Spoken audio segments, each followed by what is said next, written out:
बिस्मिल्लाहिर्रहमानिर्रहीम अस्सलामु अलैकुम वरहमतुल्लाहि वबरकातुहू। हुज़ूर अकरम सल्लल्लाहु अलैहि वसल्लम ने फरमाया, चार चीज़ें आपको परेशान या बीमार करती है और चार चीज़ों से रिज़्क की फरावानी रुक जाती है और चार चीज़ों से रिज़्क बढ़ता है और चार चीज़ें आपको ख़त्म कर लेती हैं। तो सामीन व नाज़रीन, ये तमाम बातें इसमें जो हुज़ूर अकरम सल्लल्लाहु अलैहि वसल्लम ने फरमाई इसमें बयान करेंगे इंशाअल्लाह, और हम ध्यान और तवज्जो अमल करने से सुने। तो शुरू करते हैं। चार चीज़ें जो है आपको बीमारियाँ परेशानियाँ बीमार करती हैं। वो चार चीज़ें क्या है? नंबर एक, ज़्यादा बातें करना।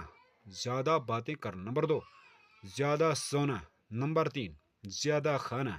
और नंबर चार, ज़्यादा लोगों से मेल जोल रखना। और चार चीज़ें आपको ख़त्म कर लेती हैं। वो क्या है? परेशानी, भूख, गम, देर से सोना। और चार चीज़ें चेहरे की रौनक ख़त्म कर देती है।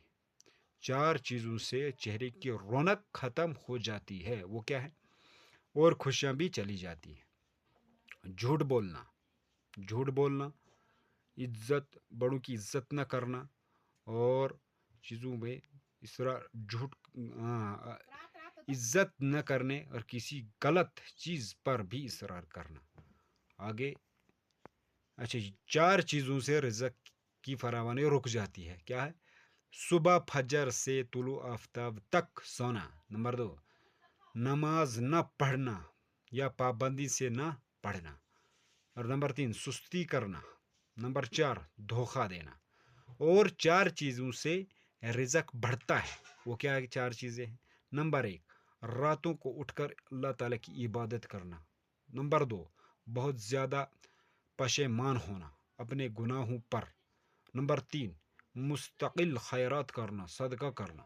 और नंबर चार, अगर ज़िक्र ज़िक्र करना, अल्लाह तबारिक व तआला से, अल्लाह तबारिक व तआला को ज़्यादा याद करना। और आप सल्लल्लाहु अलैहि वसल्लम ने मज़ीद फरमाया, मफ़हूम, दूसरों तक पहुँचाना चाहिए। तुम अगर एक ही आयत ही जानते हो तो ये एक दूसरों तक पहुँचानी चाहिए। ये आयत हिसाब किताब के दिन काम आएगी। तो सामीन व नाज़रीन, ये थी हुज़ूर अकरम सल्लल्लाहु अलैहि वसल्लम की प्यारी मुबारक बातें जो आप तक पहुँचाई। इंशाल्लाह उम्मीद है आपको पसंद आई होगी। ऐसी वीडियो अगर देखना चाहते हैं तो चैनल को सब्सक्राइब भी करें, लाइक भी करें, शेयर भी करें साहब की नीयत से, और कमेंट में अपनी राय का इजहार भी करें। अपना ख्याल रखें। अल्लाह हाफिज़, जज़ाकल्लाह।